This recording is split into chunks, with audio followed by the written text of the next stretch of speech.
Assalamualaikum warahmatullahi wabarakatuh. Mubarak awalnya adalah seorang budak yang karena kejujurannya, karena akhlaknya yang luhur, maka dimerdekakan oleh pemiliknya. Kemudian setelah merdeka, Mubarak ini pergi mencari pekerjaan dan dapat dia bekerja pada seorang yang memiliki kebun delima sangat luas. Ketika itu Mubarak diperintahkan untuk menjaga kebun delima tersebut. Setelah bertahun-tahun lamanya bekerja di sana, itu tuan yang memiliki kebun delima memanggil Mubarak. Ya Mubarak, labbaika ya Syekh. Ada apa wahai tuan, katanya. Kemudian tuan ini berkata, tolong ambilkan buah delima. Aku ingin merasakan buah delima yang aku miliki. Selama ini dijual saja, aku ingin mencicipinya. Kemudian diambil beberapa dan dibawakan ke hadapan tuannya. Ketika dimakan, dia terkejut. Ini delimanya masam, wahai Mubarak. Tolong carikan lagi. Dicarikan lagi oleh Mubarak pada pohon yang lainnya. Ketika dimakan, masam lagi. Tuannya akhirnya sedikit kesal dan kecewa kepada Mubarak. Dan tuannya ini berkata, wahai Mubarak, sudah puluhan tahun kau bekerja di sini. Sudah puluhan kali kita menikmati hasil dari panen buah delima. Apa kamu tidak bisa membedakan mana buah delima yang matang dan mana buah delima yang masih masam? Yang manis yang mana, yang masam yang mana? Apa kamu tidak bisa membedakannya, wahai Mubarak? Kemudian Mubarak berkata, wahai Tuan, demi Allah, semenjak pertama kali aku ditugaskan untuk menjaga kebun delima ini, aku sama sekali tidak pernah memakan satu biji pun buah delima yang aku jaga ini. Karena akad aku bekerja di sini kepadamu adalah akadnya aku menjaga, dan engkau tidak mengatakan pada saat itu aku boleh mencicipi buah delima yang aku jaga ini.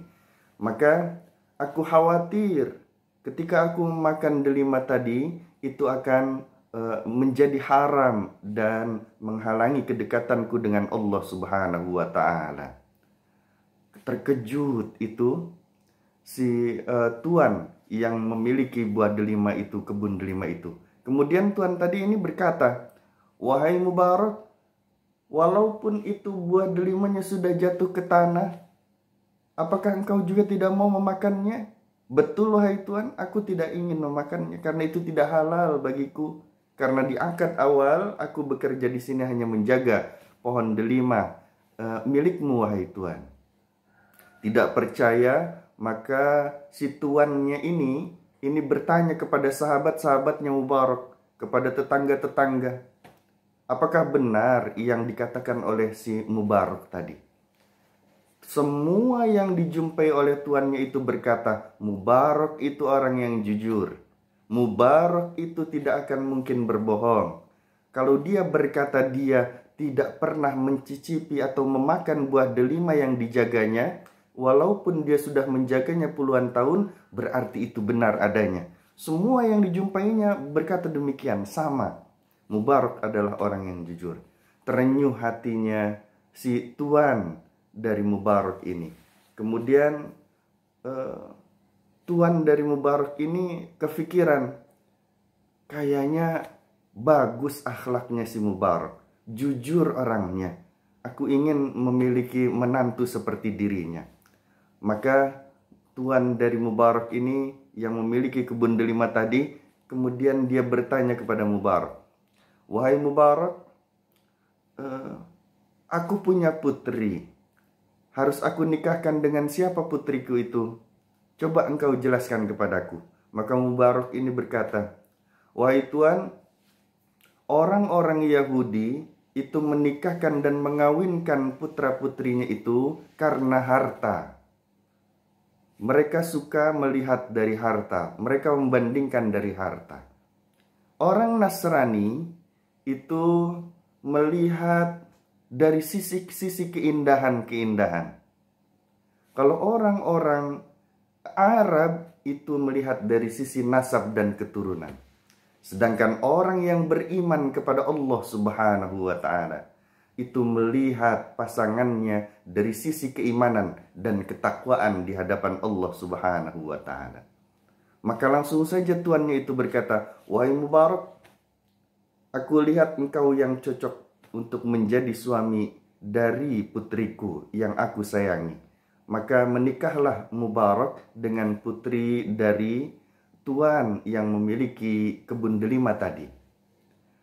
Karena luar biasa kejujurannya, maka ketika melihat putri dari tuannya tadi, Mubarak sempat kaget. Ternyata putrinya sangat cantik, sangat solehah, hafal Al-Quran, ahli hadis juga.